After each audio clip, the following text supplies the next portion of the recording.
here. It's been great meeting a lot of new faces and hearing your stories about the school and just seeing all the smiles when everybody talks about the memories they have of First Baptist. And we're glad you're here. If you need anything, please let us know. But right now we're going to open us up in prayer, and then we'll get everything started. Father, we thank you for this day. God, we thank you for just your Son, Jesus Christ. God, we thank you that we are able to come to a place that can proclaim the name of Christ, no matter what we do in the classroom or on the athletic field or in the gym. God, I pray that everything that is done and said here today will honor and glorify you, God, but also all the families that are connected with First Baptist. God, I pray that wherever they are, wherever they're serving, that you would use them as a light in their communities and their families and their churches and their businesses. And God, again, we just thank you for First Baptist and the ministry for 70 years, for families in the Low Country and how that's spread all around the world. God, we love you and praise you for all that you do. In Jesus' name, amen. Good afternoon. My name is Graham Haley. I'm the Athletic Director and Chair of the First Baptist Athletic Hall of Fame Committee. Most importantly, I'm a proud First Baptist graduate, class of 2003. I've been looking forward to this moment for a long time. I've told anyone who would listen that this is long overdue. We're thrilled to be celebrating the very best of First Baptist athletics, and we're incredibly proud to put this Hall of Fame together. This has been a labor of love.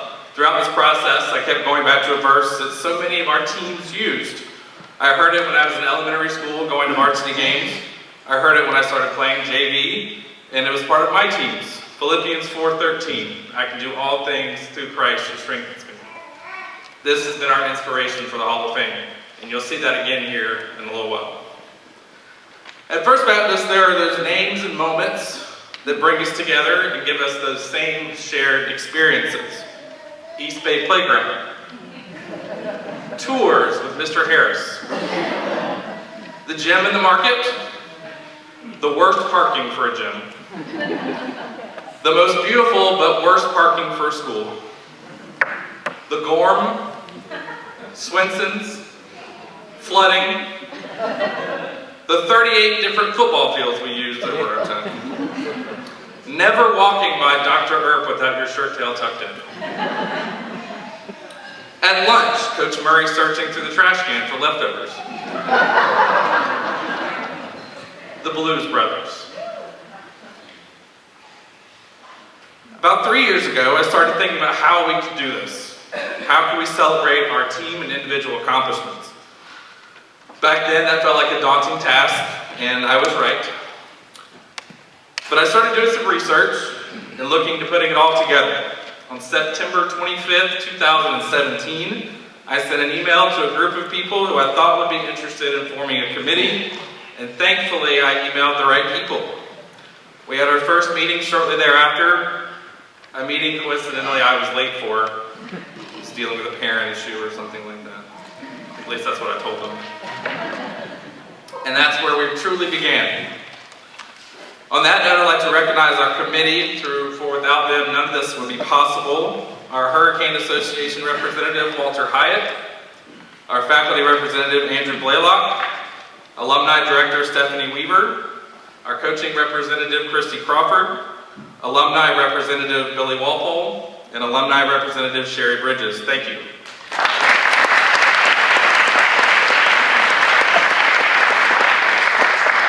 I would also like to thank the Hurricane Association, the Student Government Association, Michelle Hyatt, Sandy Zerneklis, and Mike Roberts.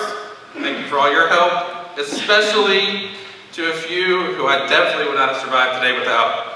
Hope Murphy, Michael Murphy, and Brad Chuluk. Y'all have saved me many times, and I'm just glad you're on my team. Thank you.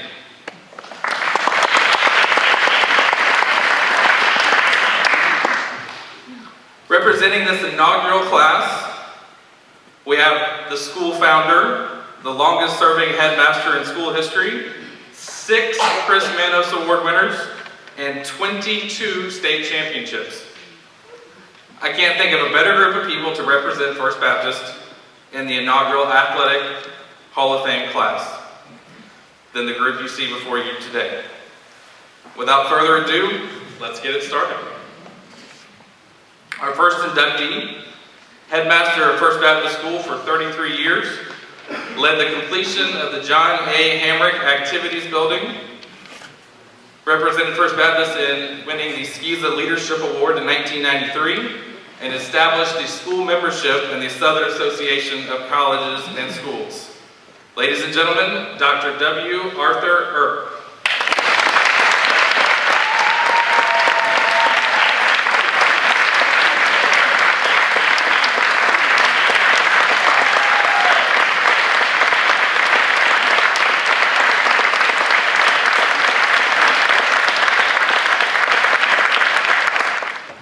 Welcome, Bubs and Bubettes.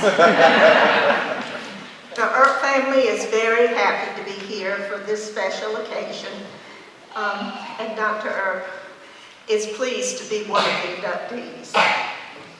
Time and age often turn memories that once were so clear and wonderful to only a glimpse of what was.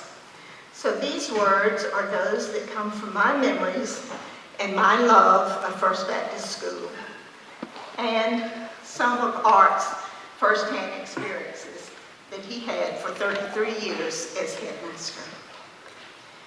He began his career here in August of 1968 and immediately immersed himself in the programs and the purpose that had begun in 1949 under the leadership of Dr. John Hamel.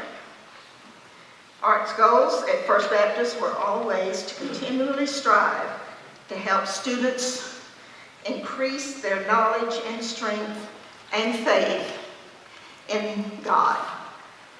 The purpose was always to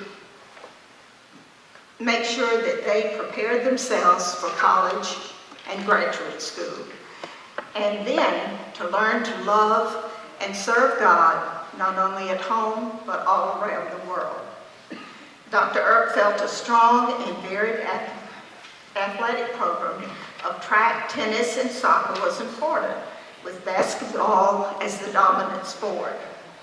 So to those of you that have been able to play basketball at First Baptist, you should give a lot of credit to Dr. Earp, the school board, and a handful of young men, including his son Artie, who had a lot to do with it. They got a petition and circulated it and took it to the school board, and the school board approved it.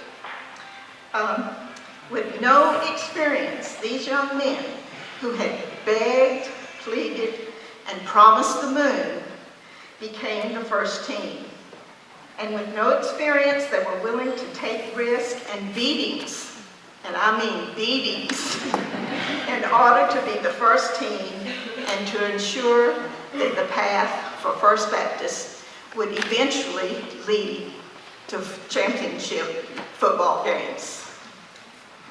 Even though Dr. Earp is only one of 2 inductees that did not have anything involved in athletics, his claim to fame is that he attended every event or game that he possibly could, with one eye on the game, one eye on the crowds, and the eye in the back of his head for those that were doing what they weren't supposed to be doing.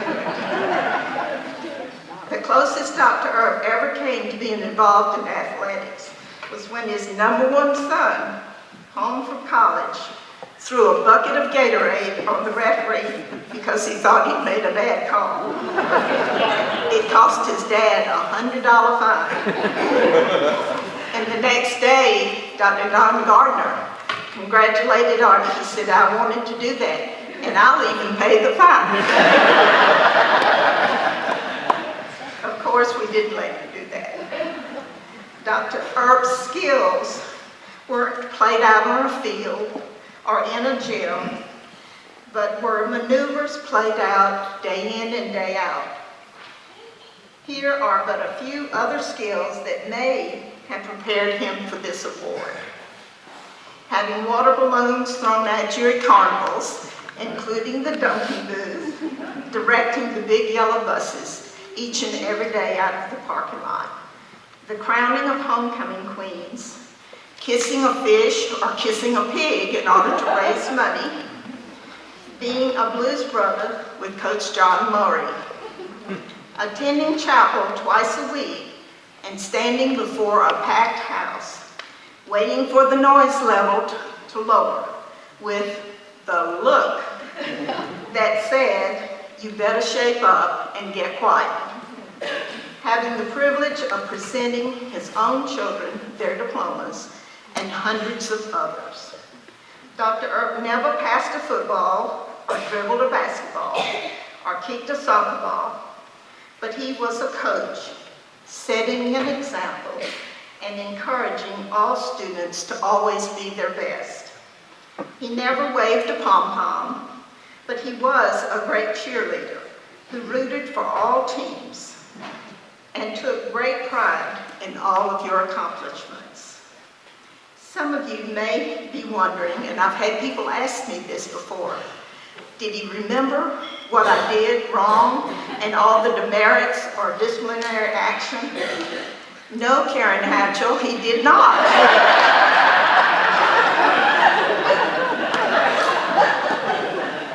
Probably the only ones he remembered were from his own son, who usually got the first demerit for not wearing a belt and no socks. And now, who would have thought no socks is a Charleston tradition? First Baptist School was Dr. Earp's life, his purpose, his love, and most importantly, his family. He loved both students and faculty. It was a very happy and close relationship. He always wanted for you, and he still does, for you to be your best, to do your best, and trust God to do the rest. Dr. Earp thanks you for this great honor.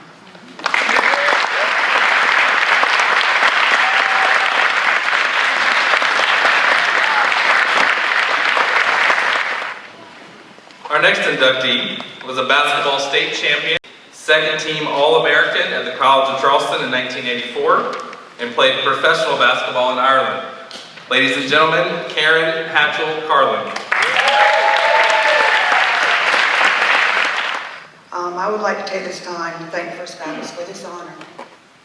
I was blessed to have wonderful parents that could send me to a school that would help me learn what the important things in life are: God, family, and friends. Thank Graham and his team for all they've done. What a beautiful, beautiful thing. It's just a lot of time and effort, I know, but we all appreciate it. Just a few memories. 8th grade, I got approached to play basketball because I'm so short. And so I said, yeah, I'll do it. And so I came to my first practice. And I'm sitting there, and my Coach Walpole comes up and he says, "You ready?" I said, "Yeah, I'm ready. Ready to go." Look down, forgot my basketball shoes. So that practice did not go very well. One other memory is my beautiful parents. They came to every game. I love looking up in the stands and seeing their smiling faces, except for one game. So we were close. It was the closest game, and I got fouled. I always hated the foul line, just to be honest. It was so quiet. You could hear a pin drop. And all of a sudden, my mother yells out, "Karen, make a touchdown!" I do not think I made those foul shots.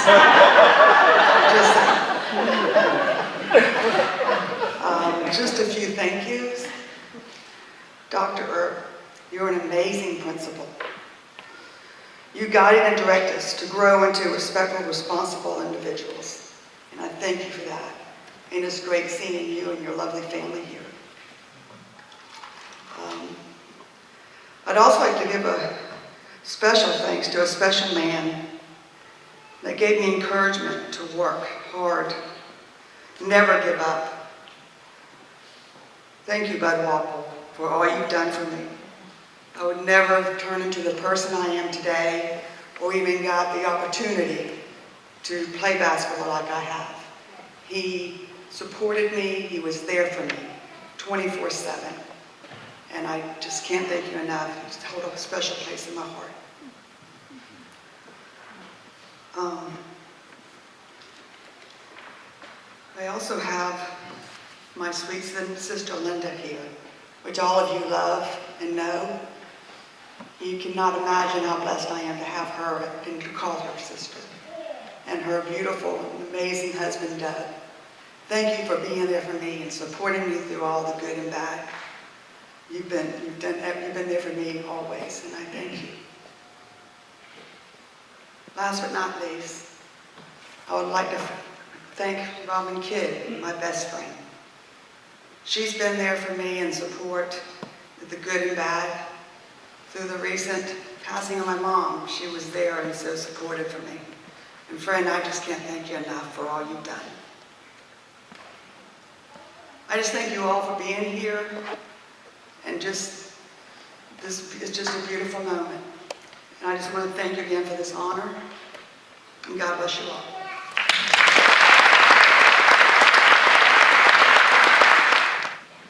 Our next inductee was the SAYRA Junior Female Sailor of the Year, 1999 and 2000.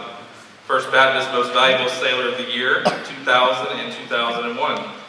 Division Skipper for the undefeated SAISA North, 2001-2002, and represented the United States in the World University Games in 2005. Ladies and gentlemen, Jenny Burton Gervais Gaffney.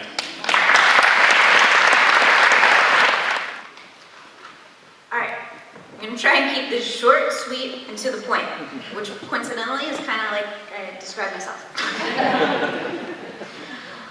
I'm truly humbled and honored to be a part of this inaugural class. Great athletes and individuals. Never mind. Thank you. Thank you so much for this honor. I feel truly blessed to be by God to be a part of the First Baptist School family. Transferring here in the 5th grade to Mr. Harris's class was the springboard for an incredibly positive transformation in my life. It just laid the foundation for everything that was to follow. I am thankful for a school administration and athletic department that supported the interests of a small group of students who wanted to pursue their passion and share that passion with other students in the school. I want to thank my dad for all of the work he put into getting high school sailing started, not only here at First Baptist, but in Charleston as a whole. Believe it or not, there was a high school sailing team prior to my era.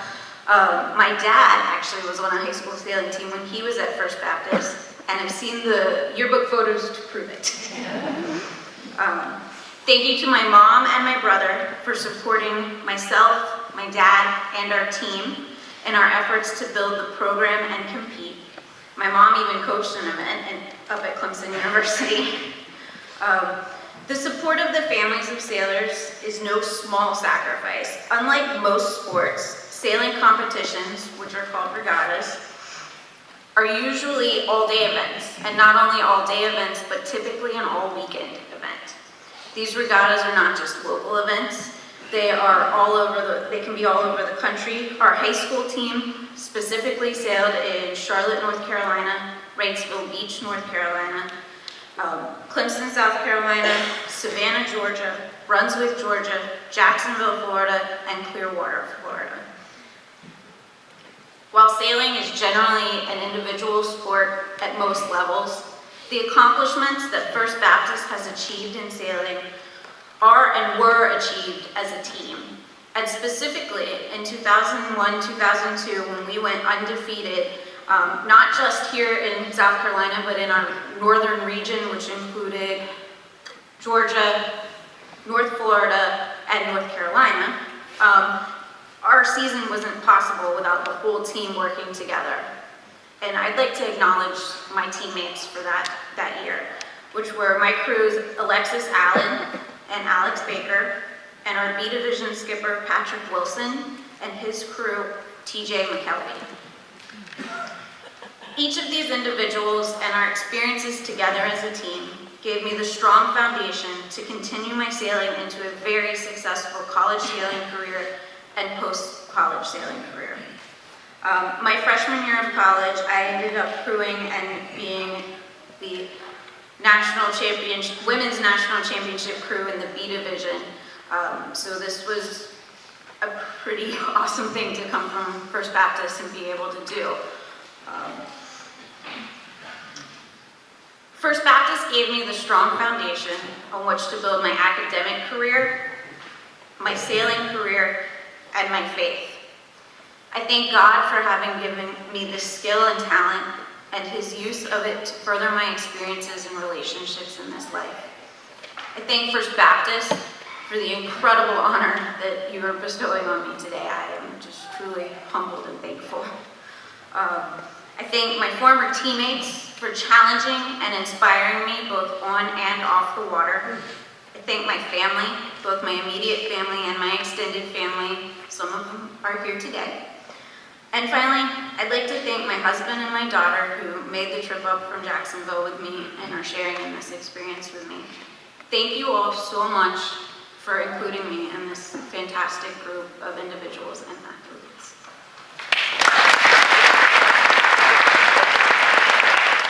Our next inductee was a charter member of the First Baptist football team in 1983, the first retired football jersey in program history, First Baptist MVP in Skeeza All-State in 1990, and was a Chris Manos Award winner. Ladies and gentlemen, Scott Hagan.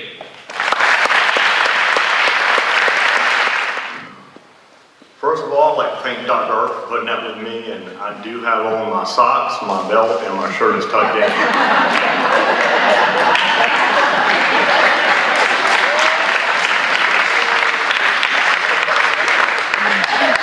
Your hair's touching your collar. What's that? Your hair's touching your collar. Yes, you're right.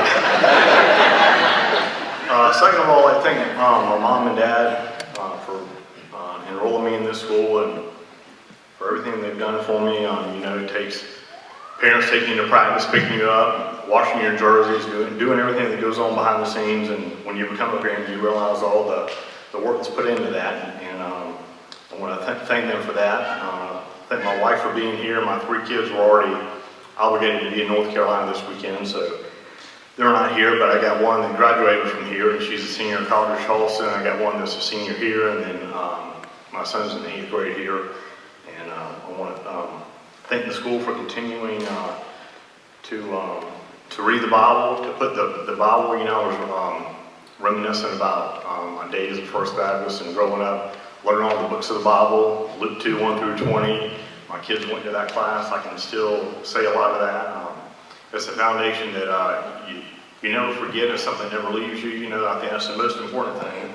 Second of all is the relationships, the friendships you build with the students, the coaches, the faculty. A guy put a lot of work into it is Brad Chuluk, and I see him about 3 times a week and have a lot of interaction with him, and our daughters go here together. It's something you don't forget, and his dad took all the videos for the football team when we were here. You know, my son told me the other day, he said, you know, Dad, when you play sports here, you get to know a lot of people that are in different grades above you and below you, and I had that same experience, you know, a lot of different people all throughout my days playing football here. On top of that, you get a wonderful education that you can take with you, that somebody mentioned that you can take with you on, go to college and be successful in this life. But the most important thing is to know that you have a relationship with God, that your sins are forgiven, that you have Him dwell on the inside, that He can come and sanctify your heart, and that He can make this life the most successful thing, is that you have a relationship with Him. That makes all the difference in the world. And as was said before, I was a charter member of the 1983 football team. Coach Bud Walpole let me be on that team, even though I was very short. And I guess compared to everybody else, he made me feel a part of that team, and didn't single me out or anything, but took me on. And for that, I appreciate him. I remember him taking to us. I told him last night, so to a football game, he said, don't watch the football, watch your position. Whatever your position is, you watch that position. I told my kids that same thing. You know, there's a lot of things that go on outside the ball. We all tend to keep our eye on the ball, but he said, if you keep your eye on whatever position you play. And I want to thank Coach Richard Jackson. He came and coached the team after that. And then Sean Horn came and coached after that, and he's been like a brother to me, and he's worked with me in the house construction business for 15 years after he left here. And his brother Derek Horn, Coach John Murray.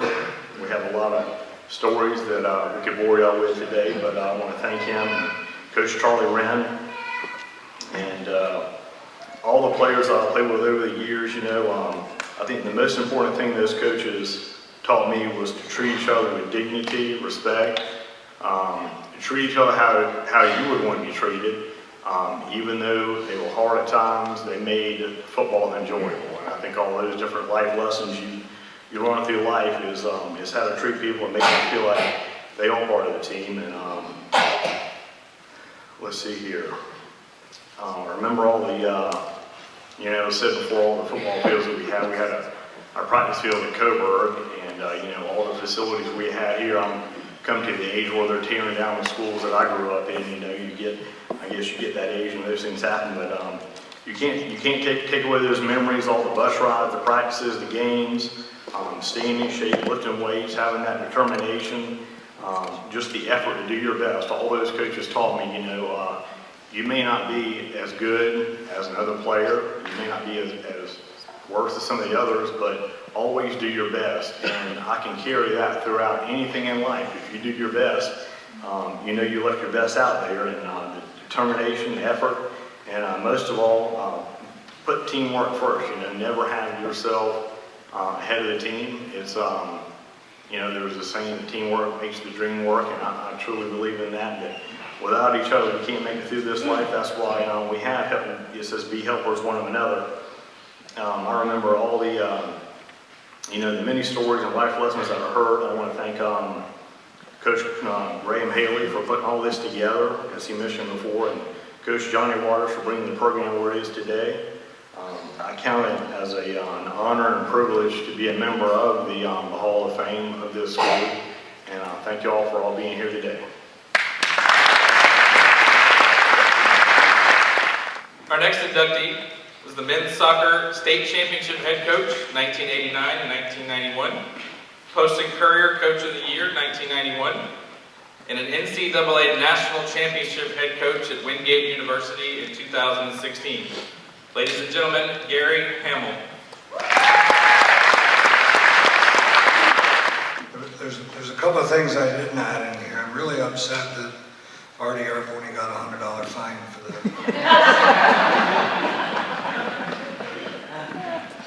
Dr. Earp, I do have, and I really should have brought it with me. I got fined back in 1990. I got a really nice handwritten letter from yourself, and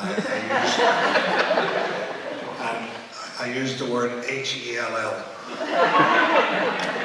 And it was unacceptable, and I was fined $100. So I don't know how Artie got away with it.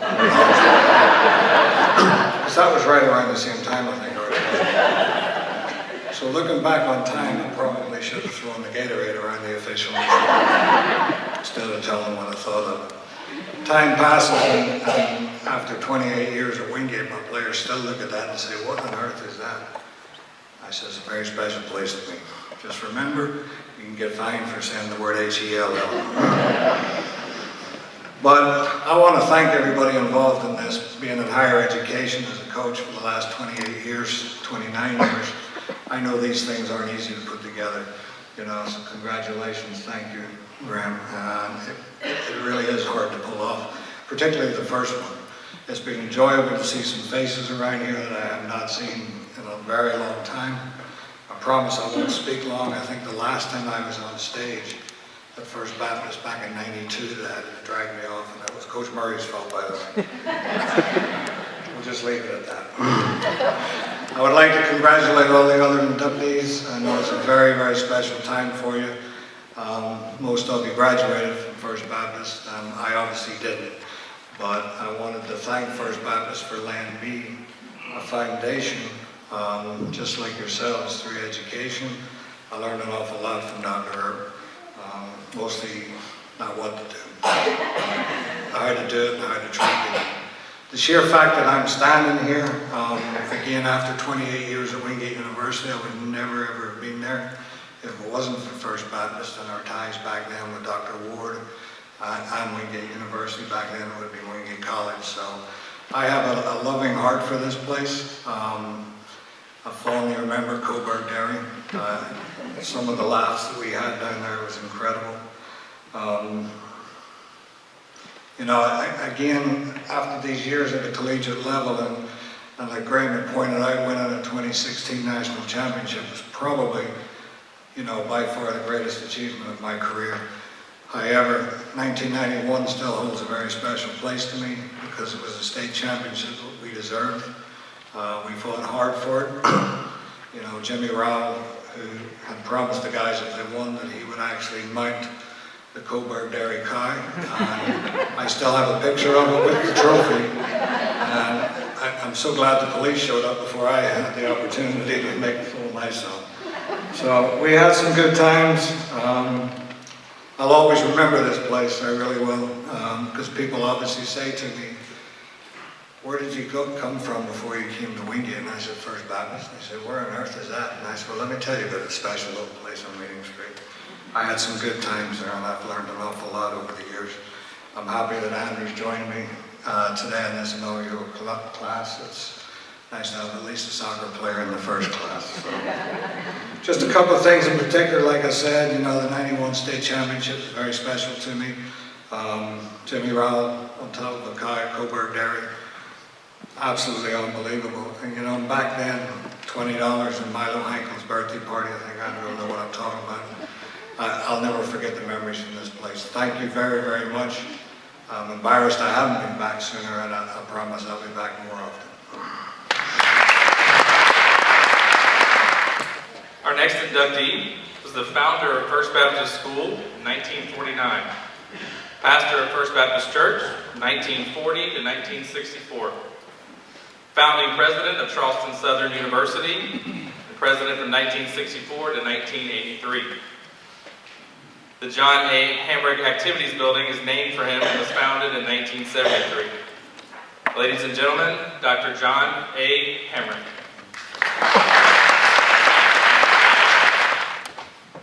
You wouldn't guess I was 104, would you? Grand able to turn 104 January, so it's a neat year.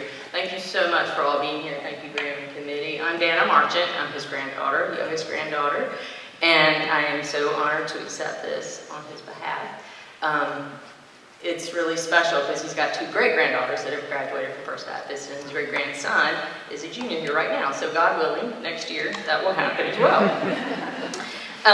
As Graham mentioned, we know him as Patmos First Baptist. He founded the school, went on to Charleston Southern, which was Baptist College at the time.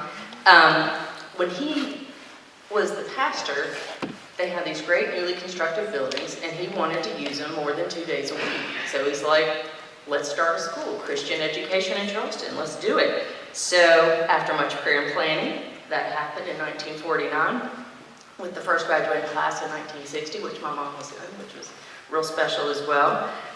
There were no real formal sports before that time, but when they acquired in 1960 the 48 Meeting Street building that we know the offices are in now, they had a parking lot, so they were able to build a basketball court. So that started intramural basketball, and they also had cheerleading and tennis. So, and that led the way to the men's varsity basketball team starting several years later. Which we know for a very long time, as Diane said, basketball was the mainstay of First Baptist sports. And although Dr. John, he did not coach a team or sport at First Baptist either, but he definitely knew their value, as I know he valued his teachers as well. He once stated, I admire teachers very much and feel they are the secret of any successful school. When we were starting the college, I went on a search for teachers who really taught and had good character. He wanted people who would have a good influence on students. That was his big effort. I'm sure this philosophy was applied as well with all the coaches that he had the pleasure of hiring and working with. He was a true example of a servant leader. He was known to be one of the first ones to help jump in and help with any need, like driving the school bus, manning a tractor when the properties were being developed. taken over the kitchen to serve hot lunches to the children when they needed to. And there's a great candid photo in the 1962 yearbook, which has the caption, he's looking up, he's very surprised, and it's like, Dr. John working anywhere, anytime, at anything. This time, it's curtains. So he was definitely one that would do anything for anyone. He's also a supremely good motivator for others to do one's duty with all of one's ability.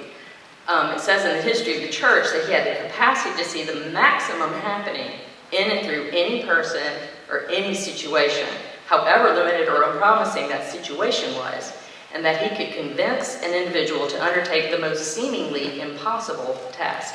I've heard on more than one occasion that if you went to Dr. John's office saying you had too much on your plate, you just needed a lighter load, that you'd always come out with an additional task that you would be devoted to after that. So you gotta be careful what you talk about Dr. John with him about. But in all of this, I know he would be amazed and humbled at what's happened with First Baptist. Sports and otherwise. He fully supported the expansion of the school to further God's purpose in the community. He would never want it to be about him, but rather, as was written about him and is in our scripture, in all of this, let no human glory, save in the one to whom the glory rightfully belongs. For whatever has been accomplished has been done so only by the grace of God through complete faith in and dependence upon him. I will leave you with his own personal testimony, which I think applies on or off the field or the court or the water if you're sailing. Whether you're coaching, playing, encouraging, or facilitating those that do. This was his testimony. Every one of us give a testimony for our Lord by the way we live, the way we treat people, the language we use, and the attitude we express. We give this testimony whether we intend to or not. Our early morning prayer should be, "Oh God, reveal yourself through me today." This will enable our lives to reach the highest meaning and purpose. Thank you again. Our next inductee was beloved and an incomparable First Baptist history teacher from 1973 to 2006. He was devoted to all students. He was a passionate supporter of First Baptist athletics. Ladies and gentlemen, Clipton See Harris Jr.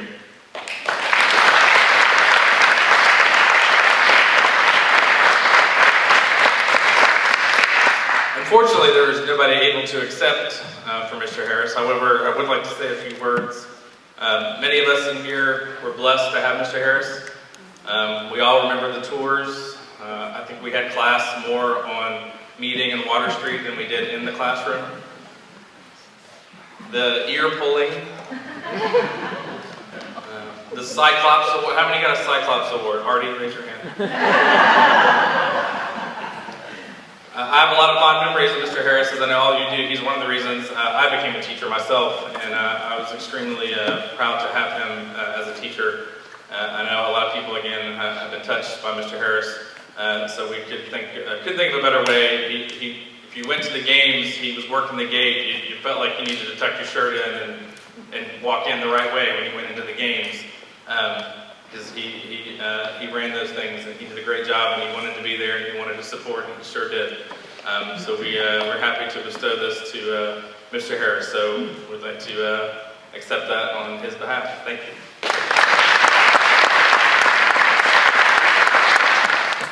Our next inductee, baseball state champion in 2009, 2010, and 2011. A basketball state champion in 2009, 2010, and 2011. Skiza All-State in baseball, basketball, and football, and was a Chris Manos Award winner. I'm also very proud because he's a former player of mine, and I can tell you he absolutely deserves it. Ladies and gentlemen, Lawton Hendrix. Thank you, Graham. And sorry for that sweaty handshake, just a little nervous. But I'm happy to be here, and I'm thankful for everybody that came here today on this Saturday to be here. It's such an honor to be here with everybody being inducted. Fortunately, I know a couple players. Nate Jenkins I played with. Katie Rose Higgins was a year above me. Great athlete, always looked up to her. And Lindsey Wilson was in my sister's class. big time swimmer. It's great to know these people and then learn about these people that are also being inducted that you didn't get the pleasure to meet when they were here. So it's an honor. I was lucky enough to attend First Baptist for most of my life. I came in kindergarten, K4, Miss Folger's class for y'all that know her. And then I ended up leaving after the second grade. I went to public school here down the road on James Island. And, you know, I thought I would go to James Island High School. And I was very happy with that. And I made a lot of friends over there, but my parents, they had a little different idea for me. And I remember that very well. I was not happy. I remember crying a little bit, missing my friends and everything, but that decision ended up being one of the best decisions that was ever made in my life.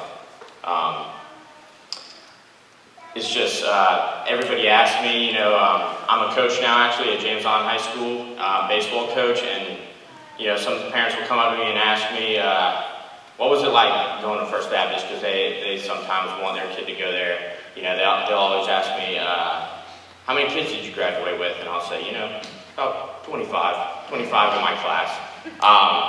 And they say, well, did you like it? And I say, absolutely. The best thing about First Baptist to me is this is a family atmosphere. Everybody knows everybody. You just love to be around this school and these people. And that's what always lasted with me. I want to tell you a couple stories that reflect how good this school has been to me. So when I came back in the 8th grade, I was very nervous. I was nervous and excited to see how things have changed since I've left, and to be honest, not much changed. We were still at Meeting Street, and you know, a couple new faces here and there, the teachers and all that, but from when I left, everything was pretty much the same.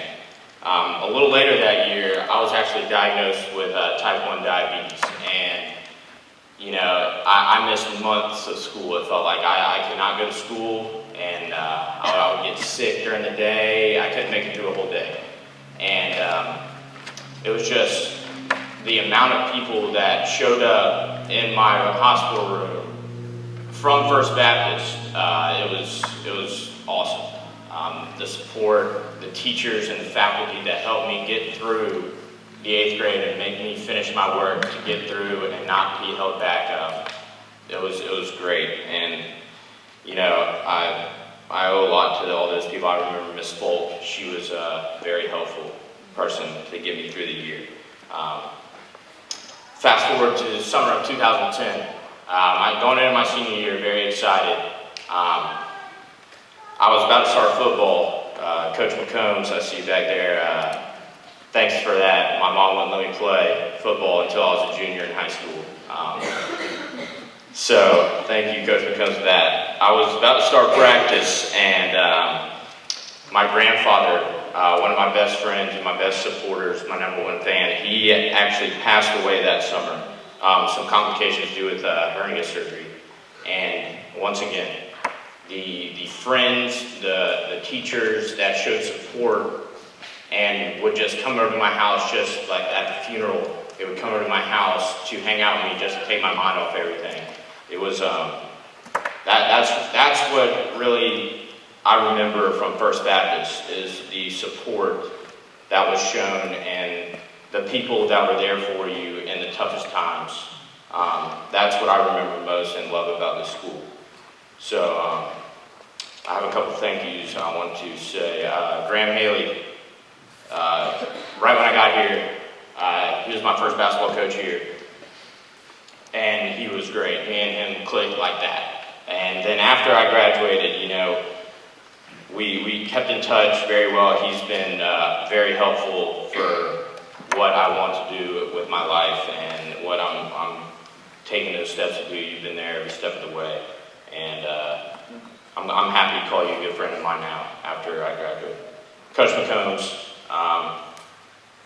like I said earlier, I didn't play football but 2 years, but it seemed like even before that you were always one of my biggest fans, my biggest supporters, and me and you too, we've had a great connection throughout my whole high school career. And then I'll forever be grateful that you relentlessly would beg my mom to let me play football. I always wanted to play. I was a little fella back then, and you got my mom to get me out there. It was funny, the first year I played, it was probably my third game, broke my foot. So whatever my mom was worried about, it came true. But no, I loved every part of that. To the school, everybody I've met along the way, you know, I remember people that maybe we didn't have the best relationship, but there was a relationship there because of the family atmosphere, and y'all helped me get here, and I appreciate all of that. To my friends and family, my friends were a big part of this. I have teammates here, a couple of my friends are here today, and they made things fun and exciting for me, and I'm grateful for that too. And last but not least, my parents. They've helped me every single step of the way, from taking me to all sporting events, you know, things they had to pay for, jerseys, uniform, cleats, bats, whatever I needed. They have supported me every single step of the way. I can't emphasize that enough. Mom and Dad, one of the greatest things y'all done for me is you've accepted all of my friends and turned them into our family. That is one thing that I'm very grateful for, and I'm very honored to accept this award, but this award definitely goes to my parents. They're responsible for everything great that's happened in my life. They, like I said earlier, they took me back to school that I was, you know, supposed to be at. They put me in the positions that were very successful for me, and they deserve this award. So thank you again, Graham. Thank you for everybody that helped make this happen, and go Hurricanes. Our next inductee was a girls golf individual and team champion, state champion in 2008. The boys golf region player of the year in 2009. First Baptist MVP in basketball, golf, and volleyball. And was a part of the SEC Golf Team Championship at Vanderbilt University in 2014. Ladies and gentlemen, Katie Rose Higgins. Let me begin by saying thank you to the committee for establishing the First Baptist Athletic Hall of Fame and for considering me to be a part of it among so many distinguished, well-deserving individuals. I'm honored to be here and more importantly thankful to be back at First Baptist. While it's not that same gym with those yellow rubber floors I ran up and down countless times, or that walk from the Battery to the campus downtown, it's still the same institution, and the people who played a pivotal role in my life are still here represented in some way. I came to First Baptist in 8th grade, reluctantly. My family was moving from Detroit, Michigan, and my dreams of attending the massive public high school my brother and sister attended, being a basketball star, going to Michigan, becoming a dentist, were seemingly stripped away from me. When I found out we were moving, I even remember angrily asking God how any good could come from it. And I sometimes harken back to those memories when I need a dose of humility to remind myself, if left to my own devices, I would have chosen Detroit, Michigan over Charleston, South Carolina, and all the beautiful things that have come with it. And it's very humbling to remember that I don't always know what's best, and God has better things in store. The move was a cultural shock in virtually every sense of the way. I felt like an outcast and took a while to get adjusted, but thankfully the basketball court was where I felt the most at home. I'd been playing since I was a young kid. Since I made my first shot at 5 years old, I counted every single basket I made until I got to the thousands, which was a testament to my love for the game, incessant drive, and probably undiagnosed OCD. One of my proudest accomplishments was earning a starting spot on the varsity team as an 8th grader. And those memories with Rachel King as our coach and her stiletto heels stomping on the ground are still ingrained in my mind. And I love being a part of those teams. But probably notice I'm not here being honored for basketball as much as I would have liked to be.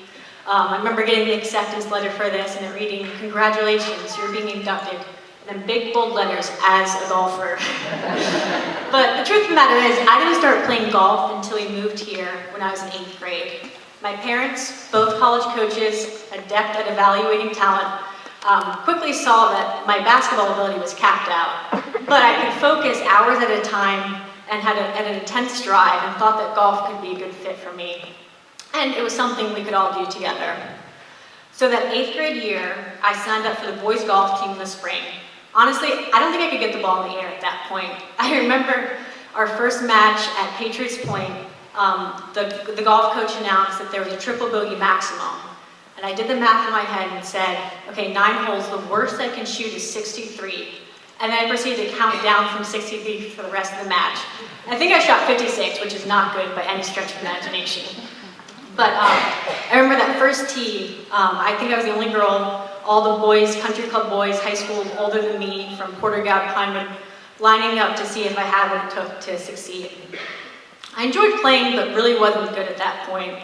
And to make matters worse, as I was trying to fit into my new school, all the popular girls deemed that golf just wasn't cool.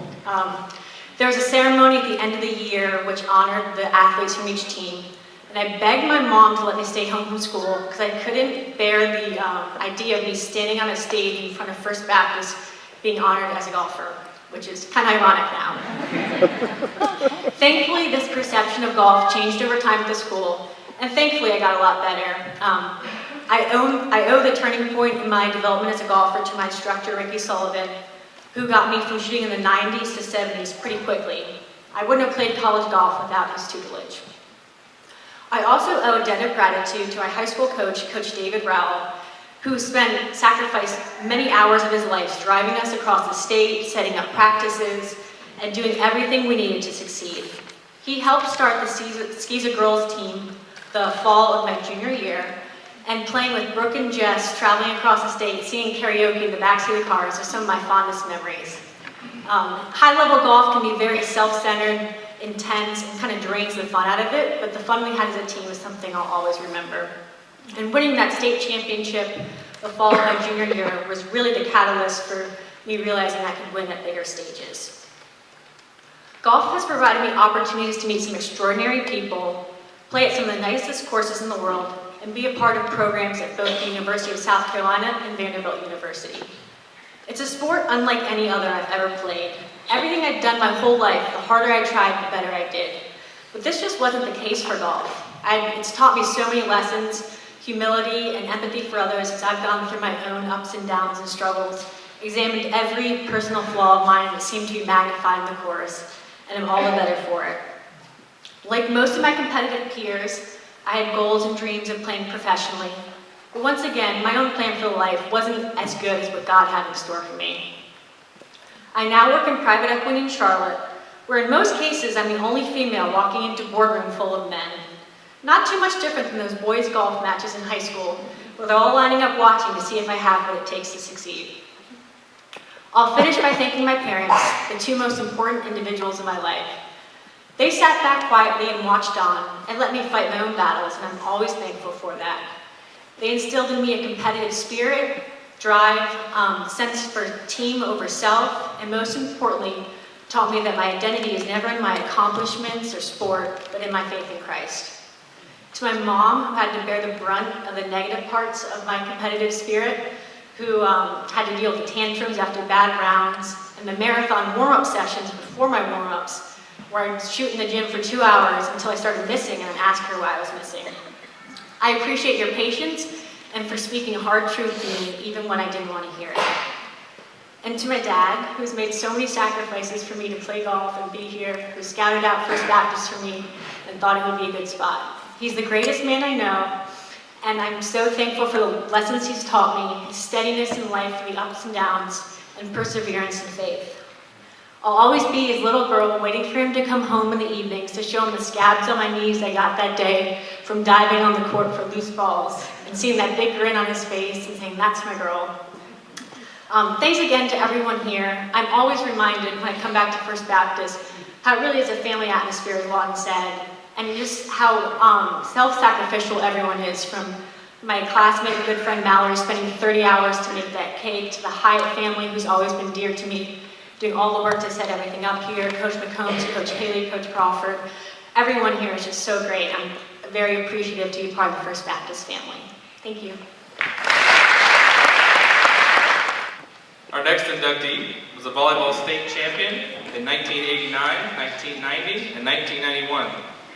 had the first retired volleyball jersey in program history, was a SCISA Scholar Athlete Award winner 1991 to 1992, and was SCISA All-State in basketball and volleyball. Ladies and gentlemen, Anita Rashford High.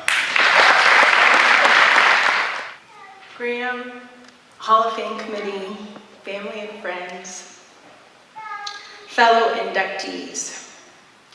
I'm humbled and privileged to be here today. And to be honest, was quite surprised to hear about this honor a few months ago. I've had limited contact with First Baptist since I graduated in 1992. And thinking back, looking up these things, naturally I decided I needed to look on the internet, figure out what's been happening. And I can say that I'm so impressed with the growth of our school and what it's become in our community. Seeing the new athletic campus, the renovations on Meeting Street, the increase in diversity, come on somebody, the growth of the athletic department and in the arts program has renewed a sense of pride in this school. I came to First Baptist as a kindergartner, and I too was in Miss Fulcher's class and went through high school here. So as I was gathering information about the awards and the different activities I was a part of, I was flooded with memories that were so fun. Memories of my coaches like Coach Murray, Coach Horn, memories of my teammates like Leanne, Edie Walters, Kelly Vaness, memories of my parents cheering for me in the stands and my family members cheering for me. And I realized that so much of who I am today and so much what I am doing today was based in a foundation here in First Baptist. One of my fondest memories was our 1989 championship for volleyball. And it was a double elimination tournament. And our first game, we lost. So we had to spend the rest of the day playing our way up the loser bracket, game after game after game, till we finally got to the finals, and we got to play our rivals, Orangeburg Prep, which we had never beaten in the regular season. And not only would we have to beat them once, to win the championship, we'd have to beat them twice.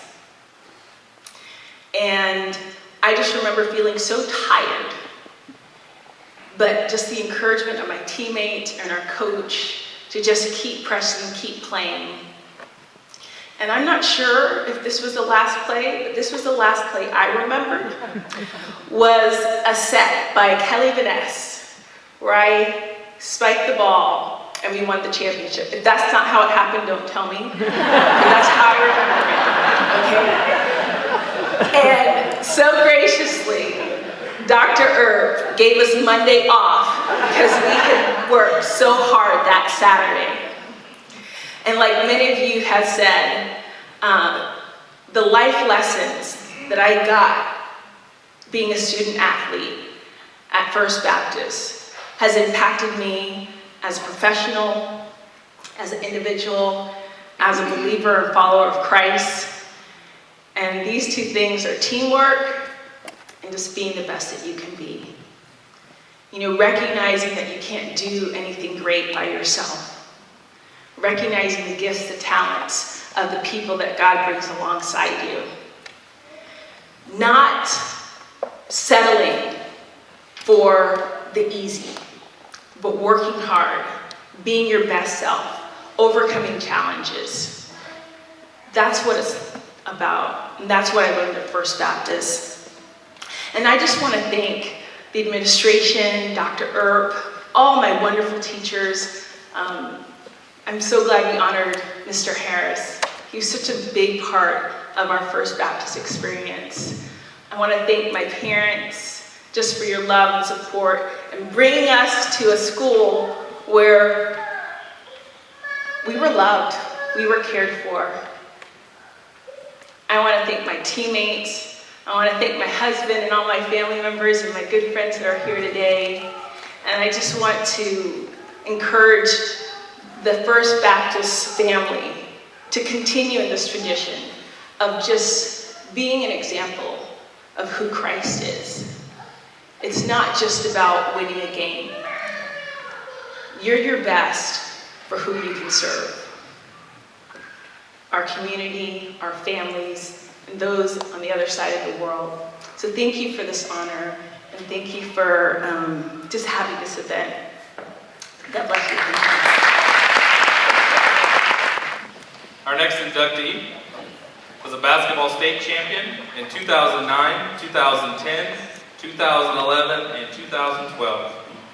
Skiza All-State in basketball, and Skiza Mr. Basketball in 2012. Ladies and gentlemen, Nate Jenkins. All right, before I start my speech, I want to say thank you to Coach Graham for putting this all together, inducting me into the Hall of Fame, and I want to say congratulations to the ones who are being inducted into the Hall of Fame as well. One thing that my parents taught me was that hard work always pays off in the long run. And so before I start the speech, I want to say a definition of what hurricane stands for. A storm with a violent wind.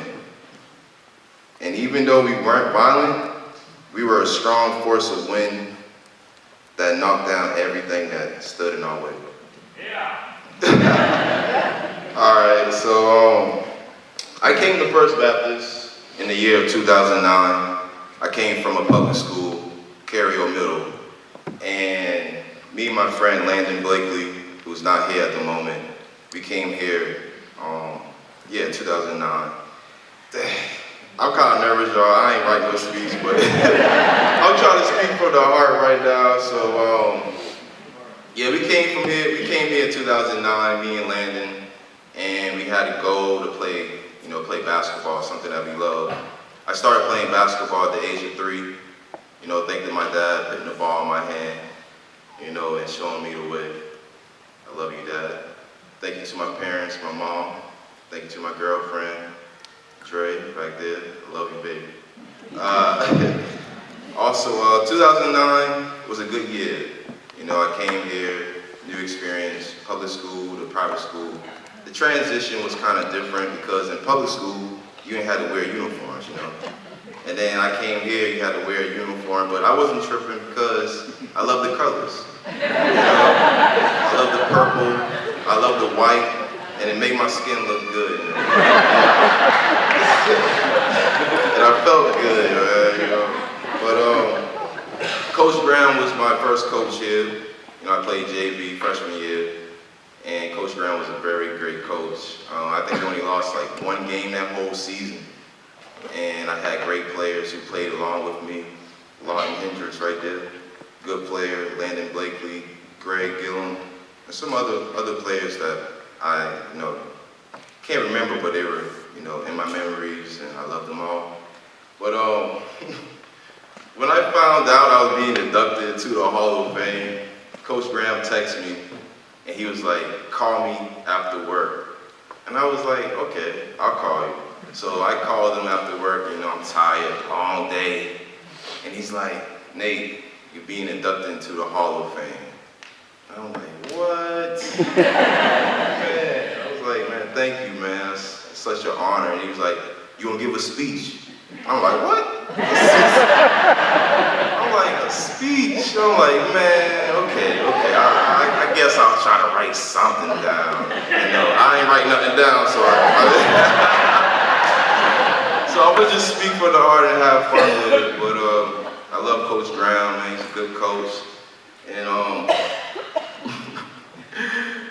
I can't stop laughing about this right here. But I'm gonna tell you a quick story. Coach Graham made a bet with the team, JV year 2009. He was like, if we go undefeated and if we win like the regional tournament, he will shave his head.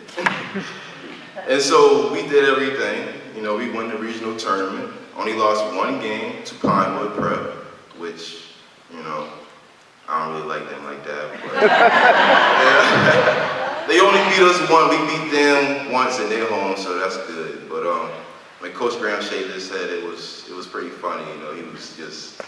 I got the picture. Huh? I got the picture. You still have the picture? Dang. See, I should have took a picture. I would have put it on the screen so y'all can see. It's Back in my closet. It's in your closet? Back in the closet. Back in the closet? All right. I need that.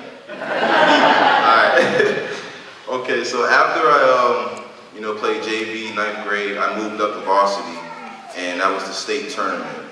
And the coach at that time was Coach Whittle, Jeff Whittle, who's not here at the moment. Great coach. We won state 9th grade. I mean, not 9th grade, yeah. 9th grade. 2009, we won state. And that year was the first year I played varsity. And the first time I played a varsity game ever, I scored 24 points that game. And I was like, man, this is easy. This is easy work. No one can stop me. I'm a hurricane. I'm a strong wind. I'm going to knock anything down that stands in front of me. So that's what we did. 2009, we won state. Then 2010, we came back, won state again. 2011, won state again. 2012, won state again. So I was like,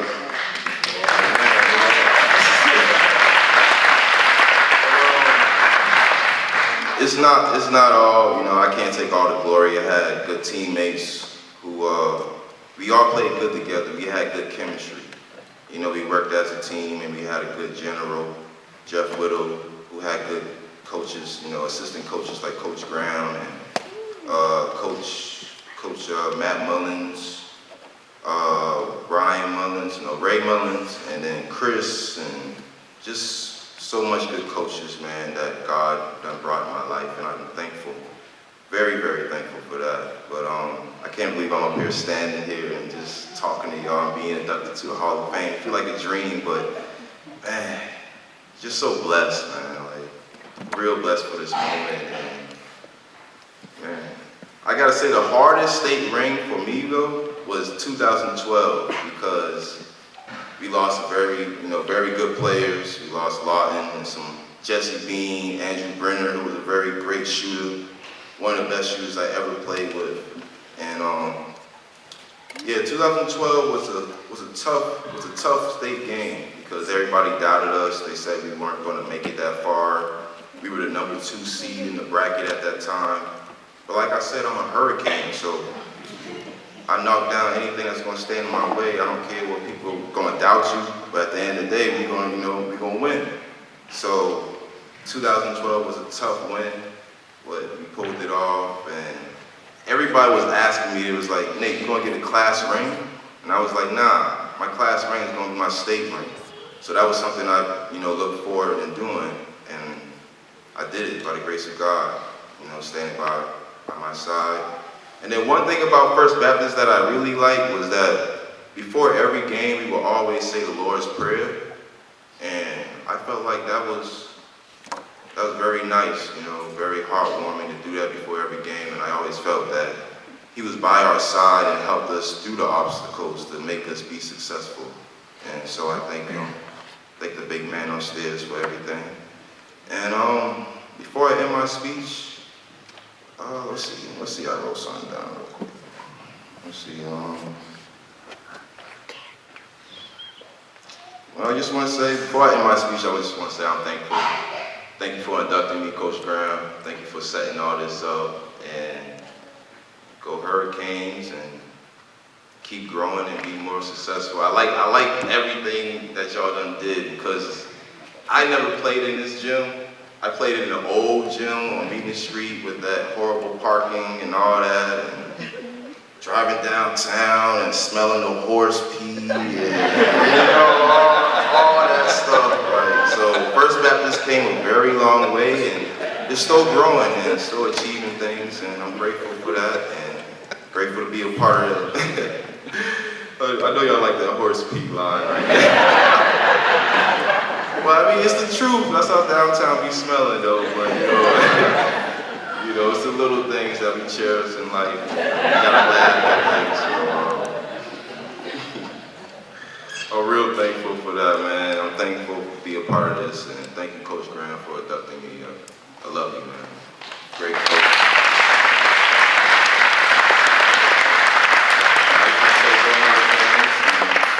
Yeah, just keep climbing up that ladder of success. Yeah. Thank you. Our next inductee is the Skiza 3A men's track and field state championship coach in 1994. Coached basketball, football, golf, softball, and track. Athletic director from 1994 to 1997. Dedicated to and beloved by all those who played for him, and I can honestly say the reason I became a coach, and coach, we got a little something special for you when you come up. Ladies and gentlemen, John Murray. Thank you so much, Graham and the committee, for this wonderful award. I am truly excited and honored to be here today as a member of the inaugural class of the First Baptist Hall of Fame. First Baptist has always been a special place because of the Christian values and a belief in God's plan for our lives. It is the perfect environment for learning, where the mind, body, and spirit of a child is nurtured. A place where everyone feels like they are part of a family.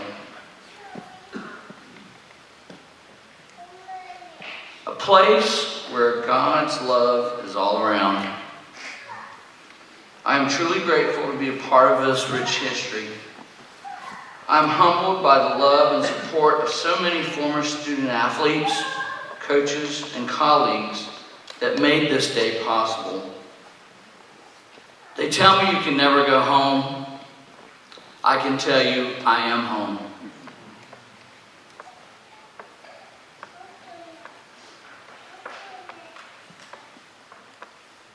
God is good all the time, and all the time God is good. When I first received a call from Coach Haley, and that's such a wonderful thing to say,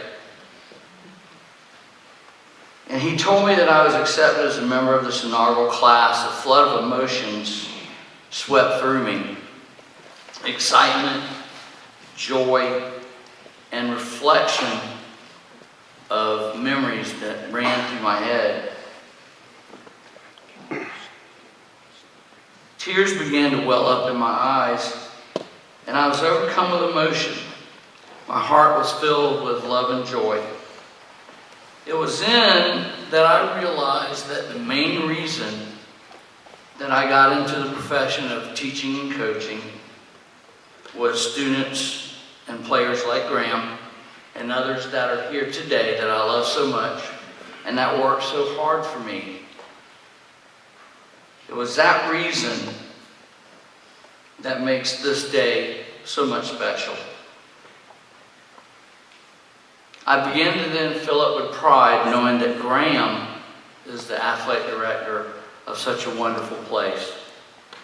To have a former student become an athletic director in the place that you work really filled my heart. And that's what teaching and coaching to me was all about. It's a profession where you see students grow and succeed and to give their best.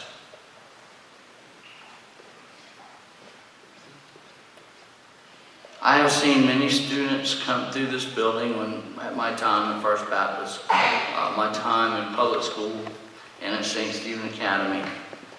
And I can tell you every student athlete that ever played for me gave me their best and gave me their heart and gave me their soul. Every time they stepped on a field, on a court, on a golf course, softball field, baseball field, and I'm so proud of each and every one. These students have become adults now with children of their own, families of their own, professions. There are men and women with Christian values and citizens of our city, state, and country. I became an educator because I had teachers and coaches who did the same for me. And that's what I wanted to do for them. I wanted them to be their best and do their best at all times. I'm truly blessed to have been part of their lives and the lives of First Baptist students, teachers, faculty since 1989 to 2002. My years at First Baptist will always be my favorite years as an educator. There's so many people to thank tonight or today. My fellow members of the First Baptist Hall of Fame. I'm humbled and honored to be a part of your group. I would not be here without you. For members of this inaugural class that are no longer with us, you have paved the way for First Baptist success. And I thank you. To my brother Elwood, Dr. Earp, and his wonderful family, I thank you for pushing me to be my best. I always had your support, and I always had you pushing me to strive to be the best. You once told me, Dr. Earp, that I could be Teacher of the Year. Well, that dream came true in 2014 when I was at St. Andrews Middle School, and I was voted Teacher of the Year. And it was because of your drive and your push that I always keep in my mind that I could be more successful. And I thank you for the opportunity that you gave me at First Baptist when you hired me. There are many other faculty members, coaches, staff, and everyone that made this day possible. I want to thank you. As I said, First Baptist is a special place to me. God has a plan for each of us. And my plan began in 1989 when I stepped into the first classroom at First Baptist. He also had a plan for me when he sent this wonderful family to First Baptist. Mary Lynn and Larry Rowland, who sent their little tow-head blonde boy in the 5th grade. And I remember him walking up those stairs to my science class. The book bag was actually bigger than he was. They also sent me an angel. And that angel is their daughter, Kendall, who I am dearly in love with. I thank them so much for their support and for what they've meant in my life. Without First Baptist, we probably would have never met. I also want to thank my family that are here today. My mom, my brother Paul, Carolyn, Kevin, my nephew, my sister Lori and Bobby, but mostly my mom. She was the one who set me on my way with good Christian values, gave us a house of love, and gave her undying support.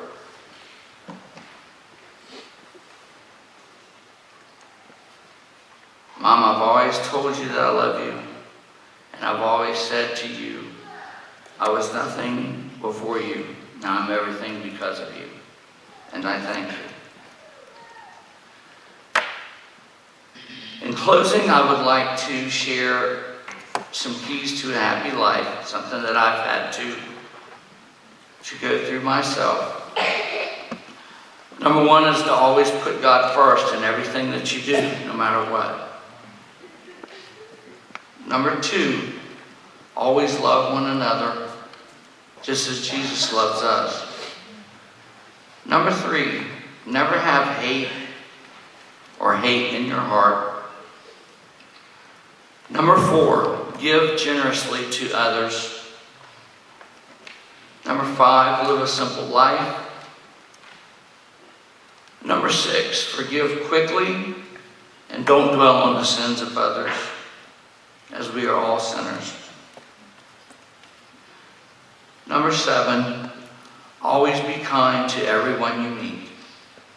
If you do these things, you will be blessed. You can't always have a good day in life, but you can always face a bad day with a good attitude. Once again, I thank everyone from the bottom of my heart for allowing me to be a part of this great school. And in closing, I can do all things through Christ, which strengthens me. Go Canes! Our next inductee was an undefeated and most valuable player all 4 years of varsity swim. Post and Courier Swimmer of the Year in 2006 and 2007. Competed in 3 United States Olympic trials and was part of the University of South Carolina swim team. Ladies and gentlemen, Lindsey Wilson, Yearguard. A little slow moving these days. I want to start off by apologizing for my beautiful daughter who interrupted many of your amazing speeches tonight. But in all seriousness, first and foremost, thank you so much, Mr. Haley and the committee for putting this together. It's an incredible honor to be in this room with so many amazing athletes, mentors, and coaches that came before. I came to First Baptist my freshman year of high school, knowing maybe 4 people, but as was echoed earlier in the evening, this is truly a family. And I had such a unique high school experience compared to so many of my friends. Being in a teeny-tiny school, downtown Charleston, nobody really knowing who we are, but we make a big impact in everything we do. Walking down the hallways, I was always dubbed the swimmer, like, oh, there's the swimmer. Nobody really ever knew my name, but I was more than okay with that. This is kind of my worst nightmares, people staring at me as we talk about my swimming. But the first people I need to thank are my brothers, and your typical tag-along number 3 younger sister who wanted to do everything they did, and without them jumping in the pool, I never would have done it. Thank you to my parents who drove us all around the country to all sorts of meets. No matter what level, they were always there. I think my mom only ever missed 1 swim meet in my entire career. It's pretty awesome because there were many of those along the way. But this is such a huge honor, and without First Baptist, I would not have gone as far as I did. Swimming in the high school season is very short and sweet. It starts in August, ends in October. People barely know it's there. My favorite question I get is, oh, we had a swim team. We did. Just if it wasn't for the nurturing atmosphere and the amazing teachers who allowed me to do work ahead of time or take work with me, I would have never made it to a national level. I would have never gone to Olympic trials, and I would have never been offered 6 full ride scholarships to universities between SEC, ACC, and Big Ten schools. So thank you to First Baptist for helping me get this far, and congratulations to all my fellow inductees. This is a really cool honor, so thank you. Our next inductee was SCISA All-State in baseball, basketball, football, and track. A SCISA High Jump State Champion in 1990. Was a member of the Mars Hill College football and baseball team, and was a Chris Manos Award winner. Ladies and gentlemen, Marty Walker. First off, I'd like to thank Graham and the committee for putting together the First Baptist Athletic Hall of Fame. This is absolutely wonderful. I'd like to thank my sister, Ann Hess, my good friend Artie Earp, for nominating me. I'm truly honored to be in this room today. Our time at First Baptist was very special. When you hear people talk about high school, some people liked high school, some people didn't. Well, I was in a group that loved it. 2 of my very best friends came from First Baptist, Dan Hankins and Artie Earp. Dan Dan and I didn't have a choice but to come close. You see, when we played football in high school, I was a quarterback, Dan just happened to be the center. Well, back then, there was no shotgun formation like there is in today's game. Let's just say there's not much closer you can get to a guy than sticking your hands up underneath his backside every day of football practice. Artie and I ended up going to the same college together, Marshall College, for a few years. We were roommates for 2 of those years. I learned early on, there's a reason our names, Artie and Marty, rhyme with the word party. Let's just say we had a lot of fun. I'll leave that at that. But this isn't about us. This is about the people who taught us and led us in the right direction. Sometimes we were hard-headed, didn't follow that direction initially. However, we got there in the end. This is about the teachers and administration.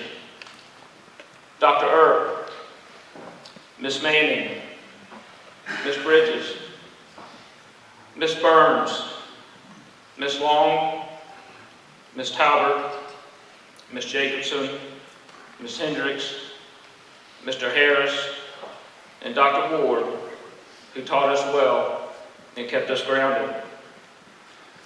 This is about the coaches. Coach Horn, Coach Murray, Coach Wren, Coach Bennett, Coach Hamel, and Coach Tucker, who had an early impact on our lives and helped us grow into the people we are today. At the time, you don't realize the impact these teachers and coaches have in your life. And you don't fully appreciate it until later in life. I didn't realize it at the time, but some of the coaches were volunteering their time to be with us and help lead us in the right direction. In my book, that is pure dedication to helping and leading young people.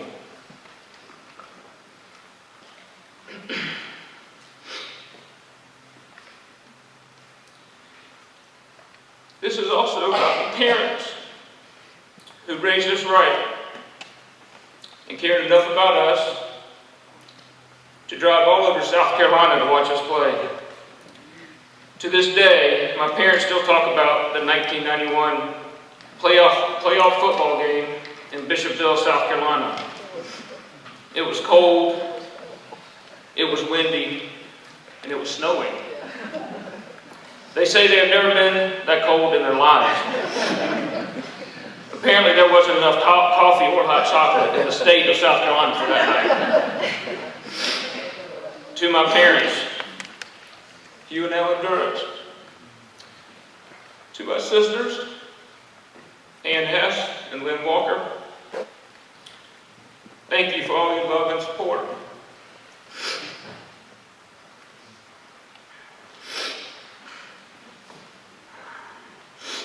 To my late father, Rick Walker. To my late grandparents, Otto and Catherine Strock, Julia and Inez Walker, and Willie and Gladys Durrance. Thank you for your years of wisdom, love, and support. This is also about the families we are raising today.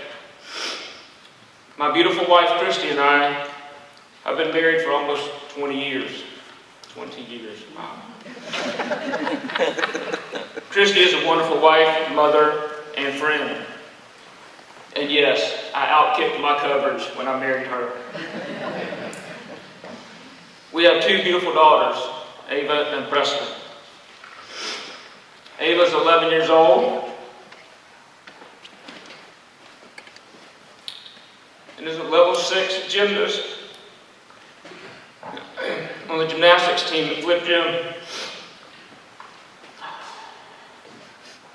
Her goal and dream is to be a college gymnast at Auburn University. and to start her own gymnastics gym.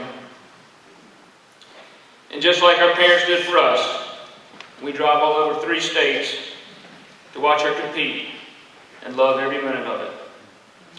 She is the best athlete our family has ever seen.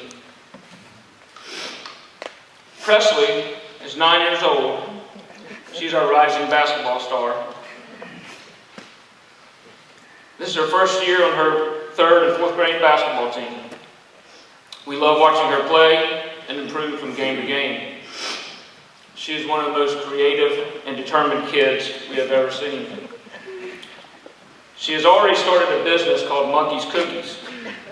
Apparently, I am the lone investor in this business. Her goal and dream is to become a veterinarian. Girls,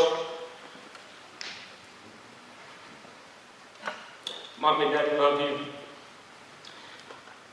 And always remember, dream big, work hard, and be you. Your upbringing is so important in life, and the people who impact your life at an early age is vital. Thank God we had the right people to lead us so we can lead the next generation the right way.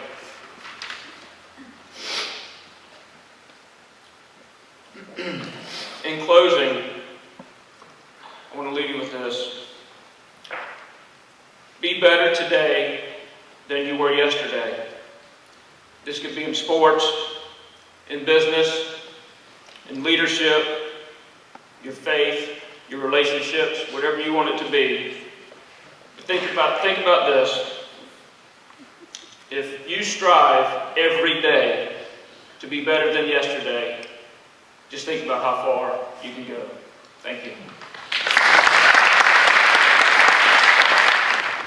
Our next inductee was a basketball state champion in 1975, women's basketball state championship head coach in 1980, and was a Chris Manos Award winner.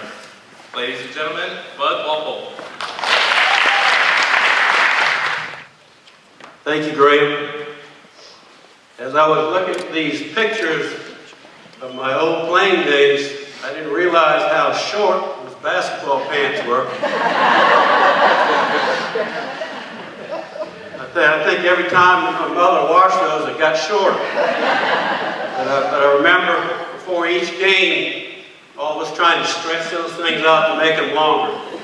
Didn't work out too good, but we won a lot of basketball games wearing those uniforms.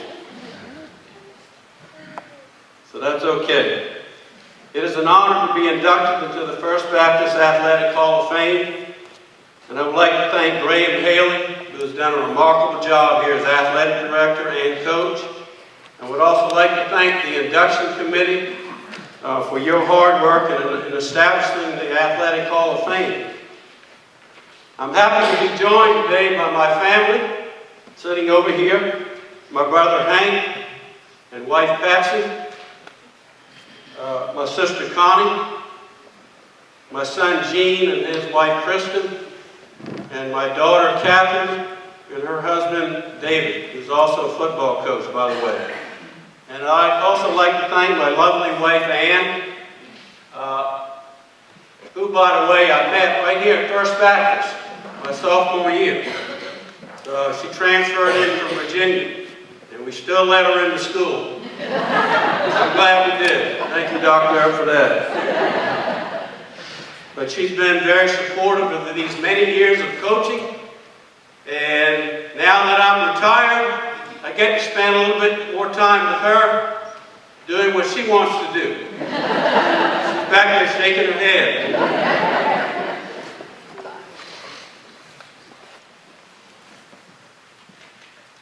First Baptist has been a blessing to me and my family in many ways. It has provided a wonderful Christian education for me and my children, and it was led by our beloved principal, Dr. Art Earp, 33 years. Dr. Earp led us. He kept us straight, he kept us in line, and we had a tough class. 1975 class was good, but they were a tough class. But he got us through. And it was interesting a while ago when I was listening to Anita speaking, and she mentioned that Dr. Earp gave your team, volleyball team, the day off for winning the championship. That was good. I can remember Dr. Earp giving some other students the day off also. And it wasn't for winning the championship.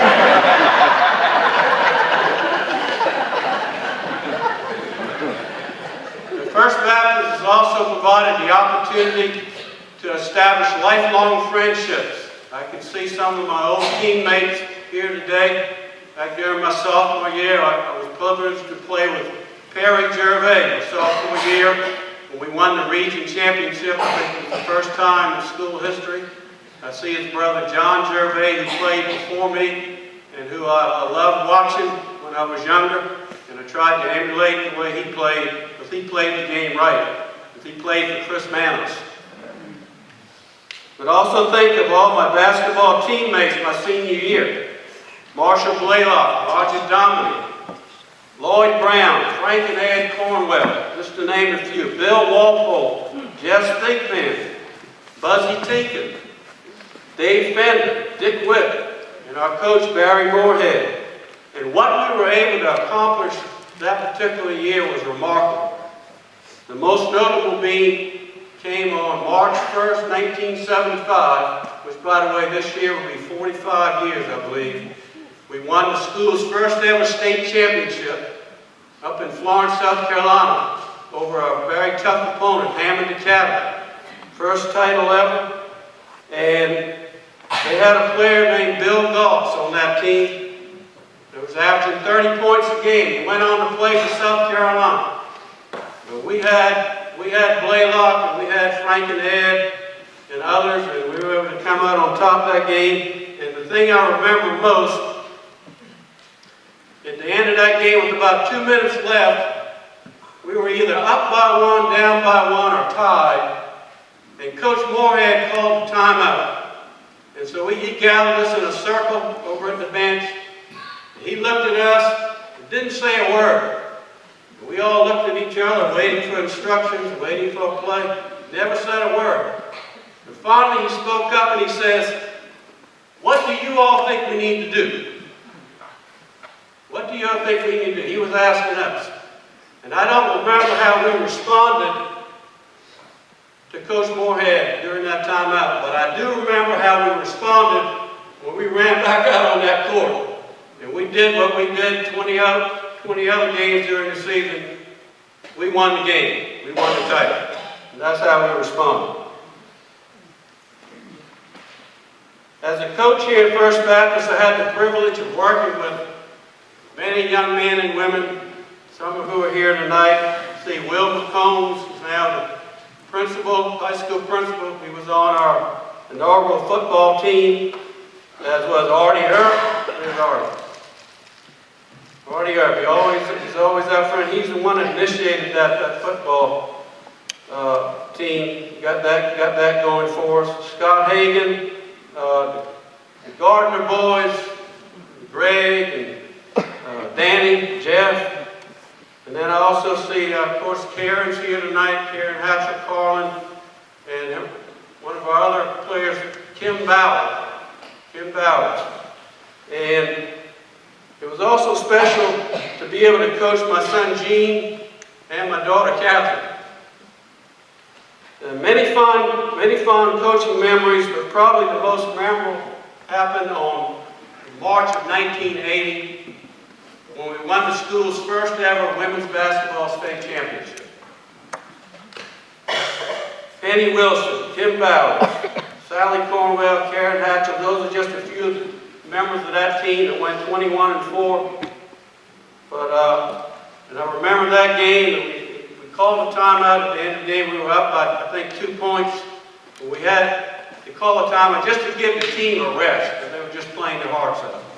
And I recall, we didn't say anything, but I remember looking up at Karen Hatcher. I said, "Are you ready to go?" I looked at Kim, "Are you ready to go?" They nodded their head. They had that determined look on their face. Right, Karen?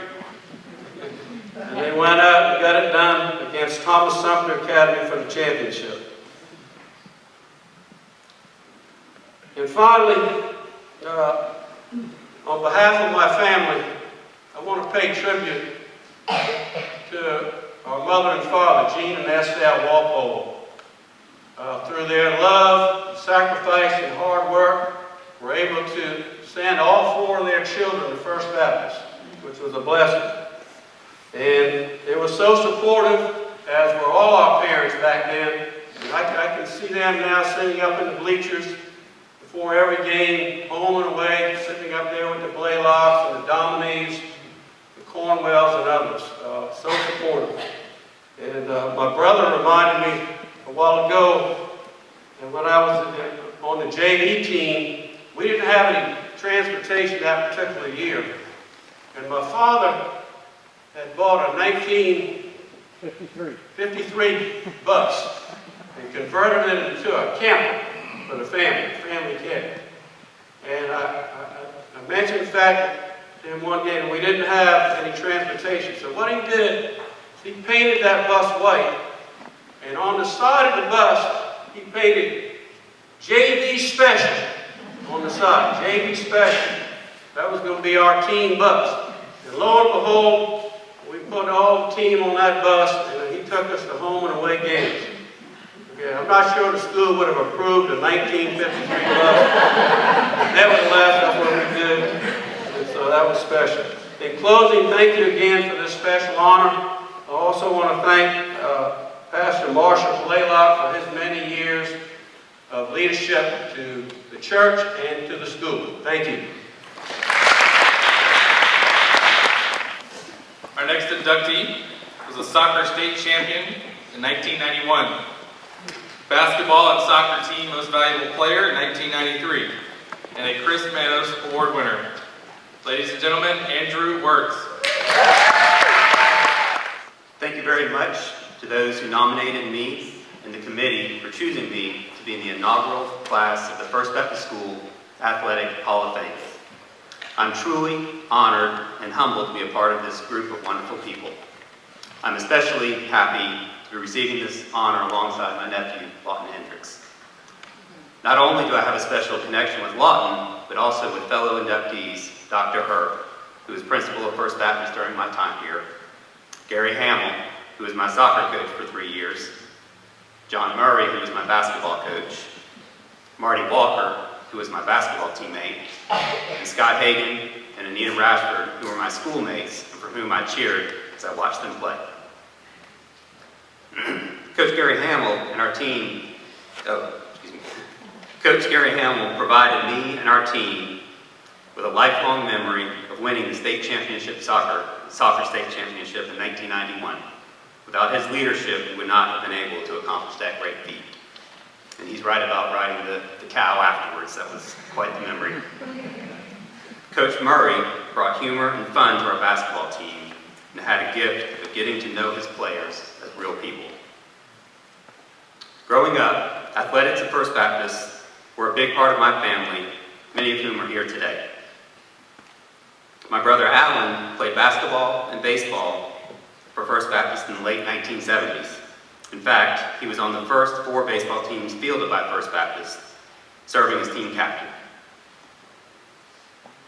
My brother-in-law, Ralph Hendrix, played basketball for First Baptist in his early years, but was a coveted prospect and was recruited away from First Baptist to rival college prep, where he dominated on the basketball court and the soccer field, according to him. My sister Jennifer, in the late 70s and early 80s, and later my niece, her daughter McCarran, in the 2000s, were cheerleaders for First Baptist, both serving as captains of their squads and later as coaches. My twin brother David played basketball and soccer alongside me. If First Baptist had sponsored a wakeboarding, kneeboarding, or BMX team, David would probably be up here today, as he was really, really good at those sports.